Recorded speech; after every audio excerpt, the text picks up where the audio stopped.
गणपती बाप्पा मोरया. आज cooking with गप्पा नाही आहे, आज गप्पा, आर्ट आणि जेवण. सो जेवण रेडी आहे. आज जेवणाचा व्हिडिओ काढलेला नाही आहे आणि गंमत अशी झाली की सकाळीच निरंजन म्हणाला की चल मी ऑफिसला चाललो आणि मला जेवायला दे, आणि ऑब्व्हियसली मी म्हटलं की आरामात करेन. सो तयारी नव्हती, पण राईस काल बनवून ठेवला होता मी. सो आणि जो सकाळी उठून एक कुकर लावून ठेवलेला की झालं की मग नंतर फोडणी देऊ. मसूर खायची होती त्याला, सो मसुरीची आमटी. पण आता असं फरमान निघालं की चला मला ऑफिसला जायचं आहे म्हटल्यावर मग काय, रेकॉर्डिंग करायचा प्रश्नच नव्हता आणि 2-3 गॅसवर मग पटापट करायचं होतं. मग काय करूया, कुकर व्हायला वेळ लागणार होता. सो माझ्याकडे फ्रोझन व्हेजिटेबल्स असतात, कट व्हेजिटेबल्स, ज्या मिक्स व्हेजिटेबल्स असतात. फरसबी, गाजर, मटर आणि कॉर्नचं एक मिक्स पॅकेट येतं. सो त्या फ्रोझन व्हेजिटेबल्स होत्या, त्या पटकन काढल्या मी. आणि कांदा कापून घेतला पटकन कढईमध्ये. कांदा, व्हेजीस, थोडंसं जिरं घातलं, मीठ घातलं, ते शिजत ठेवलं. म्हणजे अगदी कढई ठेवली, तेल ठेवलं, तापेपर्यंत कांदा चिरून होतो. फ्रोझन व्हेजिटेबल्स जस्ट नॉर्मल हलक्याच्या गरम पाण्यात धुतल्या की नॉर्मल होऊन जातात. कांदा चिरेपर्यंत तेल गरम झालं, पटकन मी कांदा आणि फ्रोझन व्हेजीस घातल्या, हलकं पाणी घालून शिजत ठेवलं. शिजल्यावर माझ्याकडे बिर्याणी मसाला, मला मसाल्यांची फार आवड आहे. मी गेले की असे वेगवेगळे मसाले ट्राय करत असते. सो बॉम्बे बिर्याणी, व्हेज बिर्याणी, असे बरेच वेगवेगळे फ्लेवर्स असतात. वेगवेगळ्या कंपनींच्या बिर्याणी मसाल्यांमध्ये पण वेगळा फ्लेवर असतो.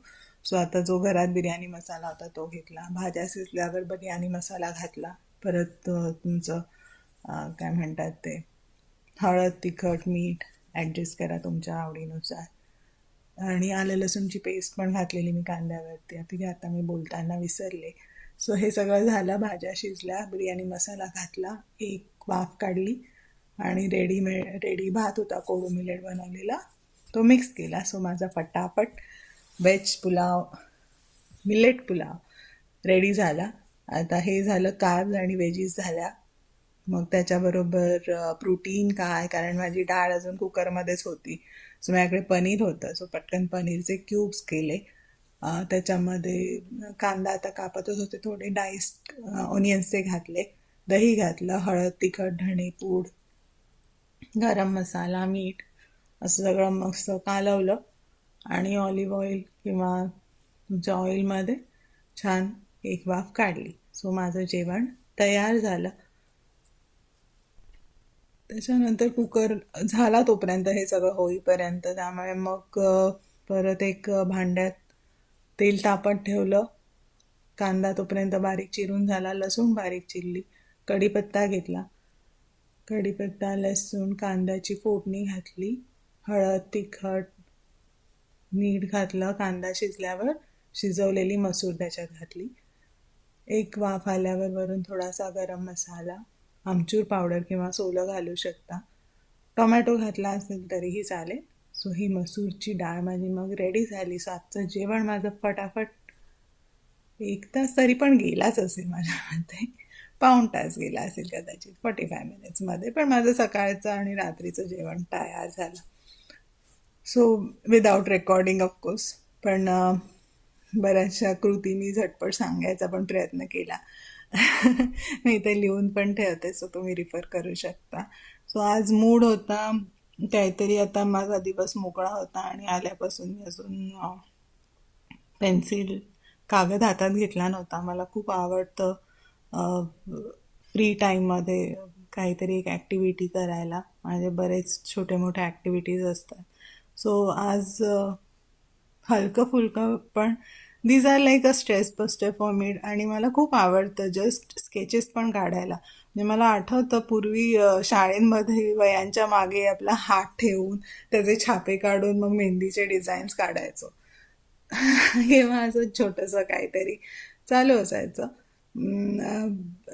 गणपतीच्या सुट्टीत किंवा दिवाळीच्या सुट्टीमध्ये पूर्वी छान दिवाळीची वही वगैरे काय म्हणतात सजवायला सांगायचे. त्याच्यात डाळीचे वेगवेगळे असं स्टिक करून किंवा कंदील असायचा बनवायचा आणि मजा असायची. त्यामुळे कदाचित माहीत नाही का पण आर्टच्या दिशेने आर्ट क्राफ्टची एक आवड आहे मला.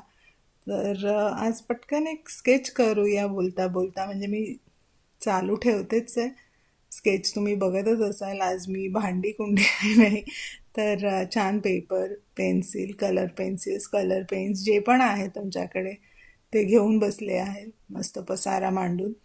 आणि मी असं सुचतं तसं काढत नाही जनरली. मला असं काही छान दिसलं की मी ते रिफर करून स्केच करते. सो आयडिया माझी ओरिजिनल नसते, पण एखादा कोट आवडला असेल किंवा एखादं कार्टून आवडतं आणि ज्याच्यामध्ये असं खूप काही स्किल्स लागत नाहीत अशा गोष्टी पण मला कधी कधी फ्री टाईममध्ये करायला आवडतात. म्हणजे कोविडमध्ये मी झेंटँगर म्हणजे असं सगळ्यांबरोबर केलं आणि मला तो कॉन्सेप्ट इतका आवडला ना की तुम्हाला जास्त काहीच लागत नाही. ते आपण परत कधीतरी बघूया. पण आज माझ्याबरोबर तुम्ही पण एखादं असंच पिन इंटरेस्ट आहे किंवा आता तर गुगल किंवा कशावरही तुम्ही जाऊन एक क्विक सर्च करू शकता इझी कार्टून जे पण तुम्हाला आवडेल with whatever codes you can pick it up. किंवा आता मी हे दाखवलंय तेच तुम्ही रिफर करू शकता. सो असं एक छोटंसं स्केच काढायचा आणि मग मस्त असं तुमच्या फ्रीजवर मॅग्नेट बरोबर लावायचं की झालं ready. Art of art craft किंवा painting music listening to music reading books अशी काही हॉबी खूप चांगली असते. तुमची कोणती हॉबी आहे ते मला नक्की कमेंट्समध्ये सांगा. आणि तुम्हाला एखादं आर्ट फॉर्म माझ्याबरोबर करायला आवडेल किंवा मी करताना त्याचा व्हिडिओ टाकला तर आवडेल तर ते पण सांगा. हॉबीज म्हणजे आय अंडरस्टँड की खूप आपल्याला वेळच नसतो. कधी कधी दिवस इतका बिझी असतो की दुसरं काही सुचतसुद्धा नाही. घरच्या सगळ्या काय म्हणतो ना आपण कुकिंग म्हणा घर सावरणं म्हणा आवरणं म्हणा प्लस जॉब असतो मुलांचं असतं नवऱ्याचं असतं फॅमिलीचं असतं जे पण आहे त्याच्यातून तुम्हाला स्वतःचा वेळ काढणं खूप खूप जरुरी आहे. सो अर्धा तास मिनिमम आय वुड से की ॲटलिस्ट स्वतःला जे आवडतं ते करायला नक्की नक्की वेळ काढा. त्याने it's a stress buster. So त्याचा लाँग रनमध्ये नक्कीच उपयोग होतो. It can be just like if you love to play games go to play that game watch that game.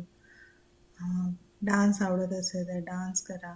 काहीही म्हणजे anything apart from which is not work and which is giving you a happy hormones म्हणतो ना आपण एक pleasure time की तो तुमचा वेळ आणि तुम्ही तो स्वतःसाठी गुंतवणं खूप आवश्यक आहे. तर नक्की अशी काहीतरी हॉबी जी पण असेल त्याच्यासाठी थोडा वेळ काढा.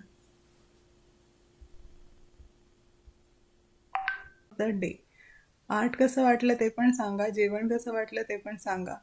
तुमच्या काही क्विक टिप्स जेव्हा पटपट काही बनवायचं असतं तेव्हा काय बनवता कसं बनवता ते नक्की शेअर करा. आणि असंच भेटत राहू आपण रोज. Bye have a nice day.